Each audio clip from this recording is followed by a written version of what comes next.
வணக்கம் DPK tax. கெட்டிமேளம் சீரியலில் மகேஷ் கதாபாத்திரத்தில் நடிக்கிறவர் பார்த்தீங்கன்னா பயோகிராஃபி தான் நம்ம இந்த வீடியோவில் பார்க்க போகிறோம். மகேஷ் கதாபாத்திரத்தில் நடிக்கிறவரோட உண்மையான பெயர் விராட். இவரோட சொந்த ஊர் பெங்களூர் தான். விராட் அவர்களோட நிஜ பெயர் நவீன். இண்டஸ்ட்ரிக்காக தான் இவர் விராட்னு தன்னோட பேரை சேஞ்ச் பண்ணிக்கிட்டாரு. தன்னோட சின்ன வயசுலேருந்தே நடிக்கணுன்றது தான் விராட் அவரோட ஆசை. இல்லை, விராட் அவரோட ஆசை மட்டும் இல்லை, விராட் அவங்களோட அம்மாவோட கனவு. சின்ன வயசுலேருந்தே நீ நடிக்கணும்னு சொல்லி தான் விராட் அவர்களே வளர்த்துருக்காங்க. இவங்களோட அம்மா பெயர் குருதேவி. இவங்க மெடிக்கல் ரெக்கார்ட் ஆஃபீஸராக ஒர்க் பண்ணுறாங்க. சிங்கிள் பேரண்டாக விராட் அவர்களை ரொம்பவும் சின்ன வயசுலேருந்தே நல்லா வளர்த்துருக்காங்க. இவர் சின்ன வயசில் இருக்கும்போதே மல்டி டேலண்டட் பர்சனாக தான் இருந்திருக்காரு. ட்ராயிங், டான்ஸ், சிங்கிங்னு எல்லாத்துலேயுமே இவர் ஃபஸ்ட் ப்ரைஸ் வின் பண்ணியிருக்காரு. இவர் தேர்ட் படிக்கும்போதே டான்ஸ் போட்டியில் கலந்துக்கிட்டு ஃபஸ்ட் ப்ரைஸ் வின் பண்ணியிருக்காரு.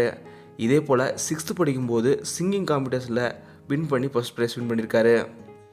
இதுக்கப்புறம் பிஎஸ்சி அனிமேஷன் முடித்த இவர் கிராஃபிக் டிசைன்லேயுமே நல்லா தேர்ந்திருக்காரு.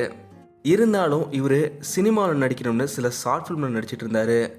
அப்போது 2006 இவருக்கு ஃபஸ்ட்டு மீடியா கெரியர் ஸ்டார்ட் ஆகுது. பிளாக்ன்ற மூவியில் தான் இவர் முதல் முறையாக அறிமுகம் வராரு. கன்னட மூவியான இந்த திரைப்படம் பெரிய அளவில் ஓடலை. இதுக்கப்புறம் 10th கிளாஸ் ஏ செக்ஷன்ற திரைப்படத்தில் இவர் லீடு ஹீரோவாகவே அறிமுகம் வராரு. இந்த திரைப்படமும் வந்த அளவுக்கு பெரிய அளவில் ஓடாமல் இருந்தது. இதனால் ரொம்பவும் நொந்து போன விராட் அவர்கள் திரும்பவும் கிராஃபிக் டிசைன் ஒர்க்கே பண்ண ஆரம்பிச்சிருக்காரு. சில திரைப்படங்கள்லேயுமே இவர் ஒர்க் பண்ணியிருக்காரு. கேஜிஎஃப் ஹீரோ யாஸ் அவர்களோட கஜகேசரின்ற திரைப்படத்தில் போஸ்டர் டிசைனை இவர் தான் பண்ணியிருக்காரு. அந்த சமயத்தில் கன்னடத்திலேயே முதல் முறையாக யாஸ் அவர்களுக்கு தான் போஸ்டர் டிசைன் பண்ணி கொடுத்துருந்தாரு. இந்த போஸ்டர் டிசைனை பார்த்த கேஜிஎஃப் யாஸ் அவர்களுமே விராட் அவர்களை பாராட்டியிருக்காங்க. இது ரொம்பவும் பிடிச்சு போக விராட் அவர்கள் தொடர்ந்து கிராஃபிக் டிசைன் ஒர்க் பண்ணிகிட்டு இருந்திருக்காரு. சினிமாவில் எப்படியாவது சினிமாவில் தான் ஹீரோ ஆகணும்னு மிகப்பெரிய அளவில் முயற்சி செஞ்சுட்டு இருந்தார் விராட் அவர்கள். அப்போது ஒருத்தர், நீங்கள் ஏன் சீரியலில் ட்ரை பண்ணக்கூடாது, சீரியலில் ஹிட் ஆகிறதுக்கு வாய்ப்பு இருக்குது அப்படின்னு சொல்லியிருக்காங்க.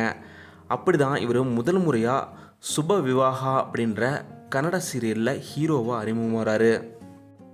இந்த சீரியல் இவருக்கு மிகப்பெரிய ஹிட் கொடுத்தது. அதுவும் முதல் சீரியலில் இவ்வளோ பெரிய ஹிட் கொடுத்ததுக்கப்புறம் தொடர்ந்து நிஹாரிகான்ற இன்னொரு சீரியல்லையுமே நடிக்கிறாரு. இந்த சீரியலுமே இவர் மிகப்பெரிய ஹிட் கொடுத்துச்சு. இதுக்கப்புறம் கலர்ஸ் தமிழில் பேரழகின்ற சீரியலில் லீட் ஹீரோவாக நடிக்கிறார் விராட் அவர்கள். இவர் நடித்த முதல் தமிழ் சீரியல் பேரழகி சீரியல் தான். அந்த சீரியலோட வெற்றியை தொடர்ந்து தான் இவருக்கு அன்பேவா சீரியலில் சன் டிவியில் நடிக்கிற வாய்ப்பு கிடைச்சிது. இதுவும் ஒரு மிகப்பெரிய ஹிட் சீரியல் ஆயிடுச்சு. இப்போது 3வது ஹிட் சீரியலாக கெட்டிமேளம் சீரியல்லையுமே ஒரு வில்லனிக் கதாபாத்திரத்தில், ரொம்ப ஸ்டைலிஷான ஒரு கதாபாத்திரத்தில் விராட் அவர்கள் நடிச்சிட்ருக்காரு. விராட் அவர்கள் தொடர்ந்து அவரோட ஆசையான ஹீரோவாக சினிமாவில் நடிக்கணுங்கிற ஆசையும் நிறைவேறணும்னு டிபிகே டாக்ஸ் சார்பாக சொல்லிக்கிறோம். இந்த வீடியோ உங்களுக்கு பிடிச்சிருந்தால் லைக் பண்ணுங்கள், கமெண்ட் பண்ணுங்கள், ஷேர் பண்ணுங்கள். டிபிகே டாக்ஸ்க்கு சப்ஸ்கிரைப் பண்ணலாம், சப்ஸ்கிரைப் பண்ணுங்கள். மறக்காம பக்கத்தில் பெல் ஐக்கானை கிளிக் பண்ணுங்கள்.